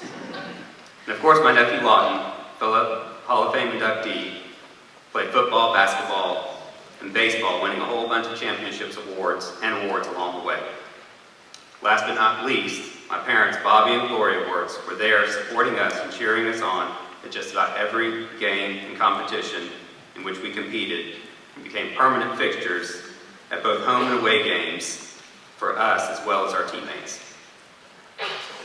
Not only was First Baptist athletics a big part of my family growing up, but it was also a big part of my wife Leanne's family. Leanne's brothers Greg, Jeff, and Danny all played sports at First Baptist in the 1980s, earning team and individual successes.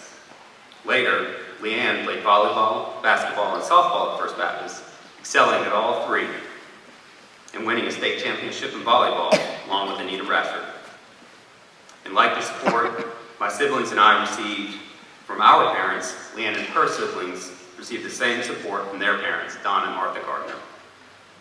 Suffice it to say, the Wirtz and Gardner families are grateful to First Baptist for providing a nurturing and supportive atmosphere for their children to grow and learn for so many years. And although we have no direct evidence to support this, Leanne and I like to think that we probably played together as toddlers at the First Baptist gym downtown while watching our older siblings play and cheer.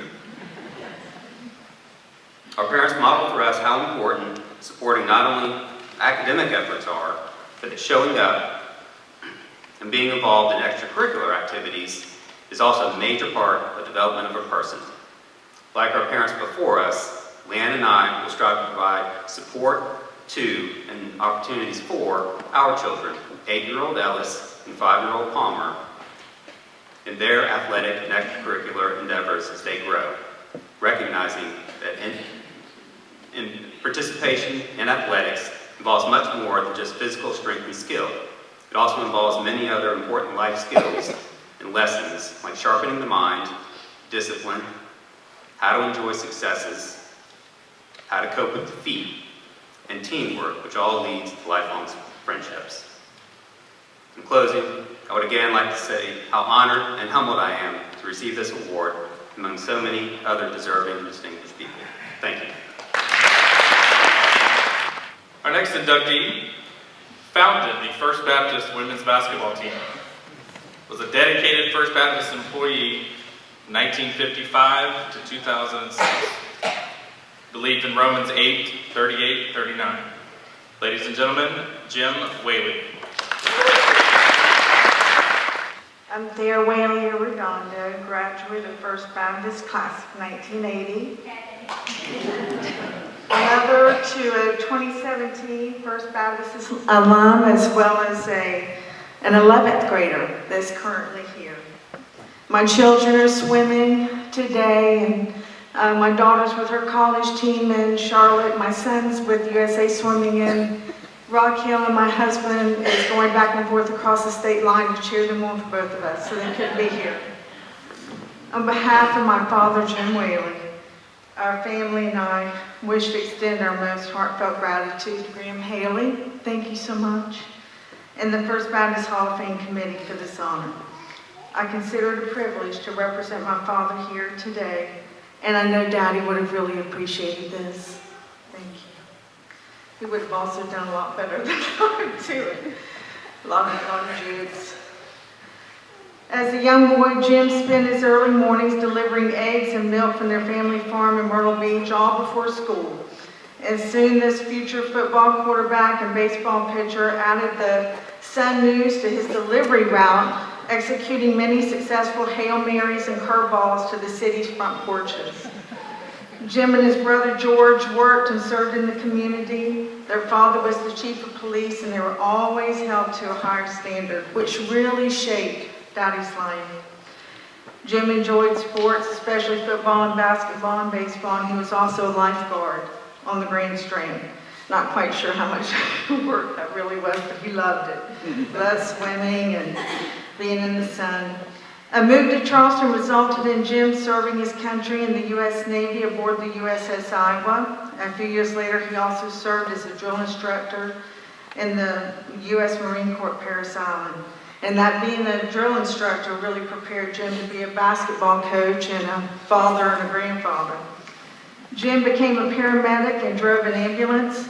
This first responder met the love of his life, Captain Craven, who worked in the emergency room at Charleston Memorial Hospital.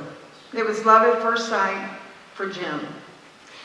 When he learned that Catherine was a member of First Baptist Church and sung in the church choir, he soon began attending, joined the church. And at the next choir practice, my mom saw the newest choir member, Jim, the ambulance driver. My father would defend himself by saying, well, John Hamrick was the pastor, and I was looking for a church home anyway in order to dismiss any stalking accusations. Soon they got married, and Jim's journey took him to First Baptist School. He considered it an honor to be part of furthering the most important mission of the church. Even though Jim needed to juggle his full-time employment with the City of Charleston and naval-based fire departments with his work at First Baptist School, he did so without hesitation. Jim's respect and admiration for Dr. John Hamrick, Vivian Andrews, as well as Dr. Art Earp and brother-in-law Dr. Paul Craven fueled his desire to be a part of God's plan, building and working with everyone for the success of the school. In 1961, Jim began coaching JV boys basketball, and having seen that First Baptist did not have any sports in which female students could participate, he became impassioned to grow a girls' basketball program. And Jim had nieces and 2 daughters, so he's thinking of us as well. One daughter 6 feet tall and one not so tall. I think everyone was relieved when I retired from basketball and stuck with cheerleading. In 1964, Jim began coaching the varsity girls basketball team, or the Hurricanettes as they were affectionately called. He coached through 1975 and then again in 1979. Coach Whaley experienced successful seasons along with rebuilding ones, and he really considered it all valuable for both the program and the girls that played ball for him.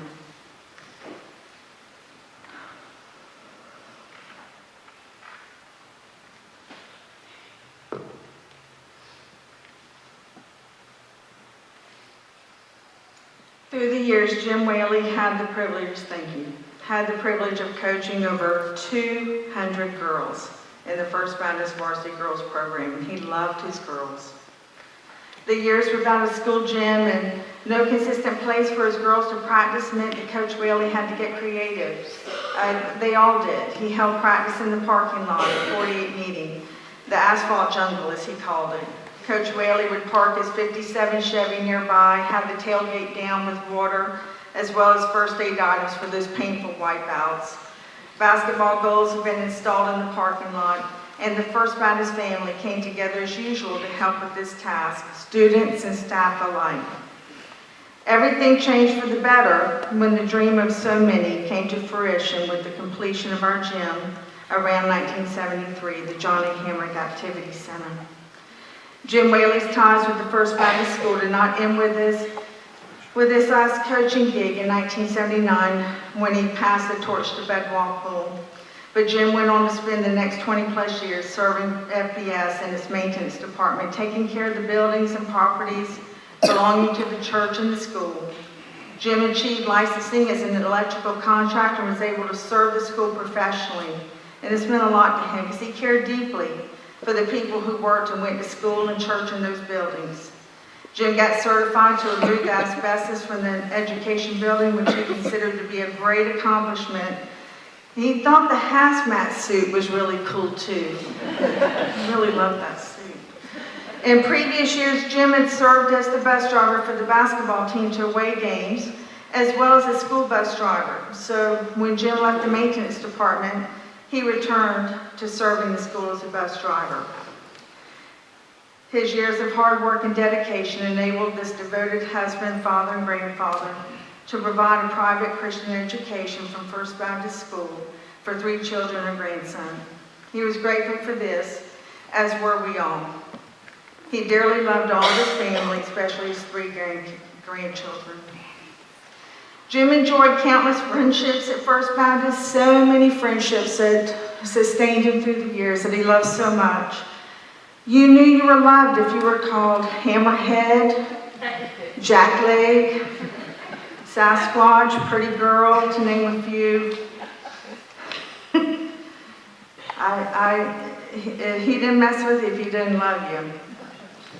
but Jim's various positions brought valuable purpose to his life and provided him an opportunity to serve his Lord and Savior Jesus Christ as he worked tirelessly to try to make a difference and further God's kingdom by supporting the mission of First Baptist Church and School of Charleston.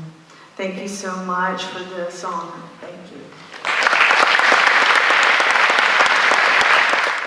Our next inductee was a devoted football coach at First Baptist from 1988 to 2000. He was beloved and supported by First Baptist players beyond his coaching tenure, a mentor and father figure to many who played for him. Ladies and gentlemen, Charlie Wren Sr. It's kind of weird. First, I'm going to start off like, I don't know how y'all do this. This is kind of nerve-wracking, but on behalf of my granddad, Coach Charlie, as most of y'all know him, I mean, it's an honor and privilege to be up here. Just the love and passion that he had for the game, for the players, for everybody around him. I mean, it's mind-blowing. Some of the best times of his life were coaching football, and a lot of the players, it might sound weird, but a lot of the players, they were rewarded with Frosties whenever they made good defensive plays. He would take them to Wendy's, and they would get Frosties.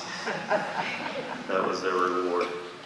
But I think one of the coolest things, I was there almost every Friday night out there, old Danny Jones out there in North Charleston, watching them play, was when, I believe it was when they beat Dorchester, if I was right. The whole football team after the game jumped the fence at the rec center and just went swimming straight into the pool.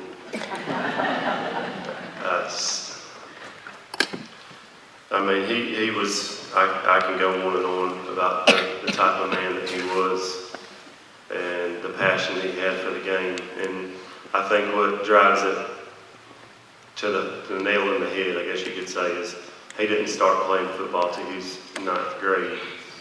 And his passion and love for the game went to the fact that he would have to go to practice and walk 12 miles back home because his parents were crop chairs, and he would have to do all his chores out there on the farm. So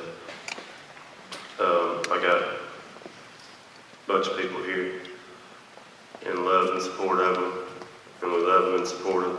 And on behalf of him and our family, we thank you for this award. As you may have seen, we've gone slightly out of order. It was a pretty unanimous decision for many of us to have this individual go last. This individual, his name and influence is as abundant, as present as anyone here. We still give an award in his name every year at the athletic banquet. Our next inductee was the head men's basketball coach at First Baptist 1965 to 1971. The Chris Manis Award was established in 1972, and this award continues to be the highest honor for First Baptist athletes. Ladies and gentlemen, Chris J. Manis. First of all, I want to thank my wife for getting me here today, because I've been under the weather, and so you have to bear with me. It is an honor to be here to accept this award from my dad. I'm the youngest of 3, and it was my dad's favorite. He was employed at the Customs House as a customs official, but his true passion was coaching basketball at First Baptist, which he did from 1965 to 1971. He truly loved the game and the players that he coached. My dad would have his players over often, like on a Saturday night, so he could have my yaya, his mom, cook his favorite Greek dish, which is Greek chicken soup. And my dad lived basketball.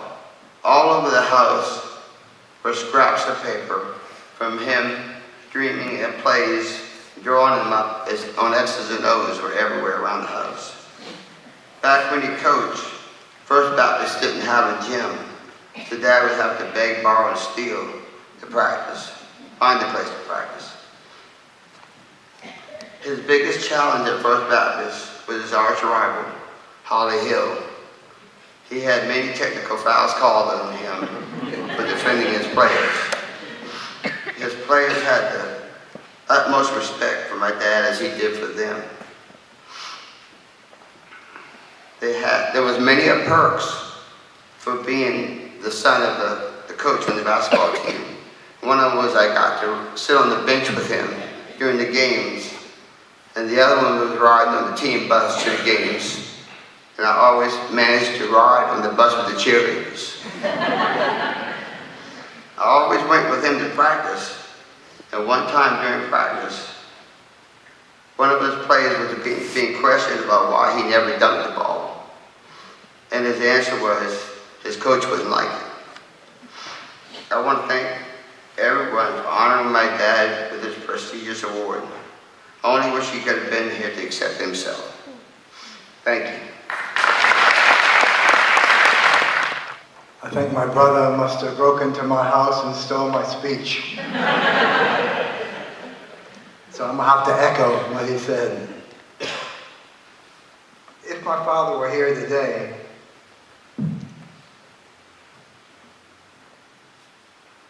he would take a great deal of pride and pleasure in knowing that he is representing a part of this inaugural class of inductees into the Athletic Hall of Fame at First Baptist High School. And to be selected as part of that class is a great honor. And personally, on behalf of the Manis family, I'd just like to thank First Baptist High School for keeping my father's name alive, his ideals, his principles, and his legacy going. Thank you so very much. Ladies and gentlemen, please join me in a round of applause to recognize the inaugural class of the First Baptist Athletic Hall of Fame.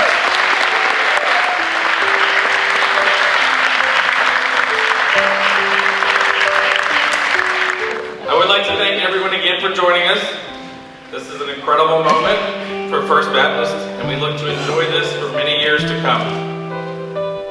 One of the ways we will accomplish this by remembering it for years to come is our very own Athletic Hall of Fame wall just outside. Our new Athletic Hall of Fame wall we'd like to unveil for you. I'm going to put the ribbon here to get it going. Brad's going to help.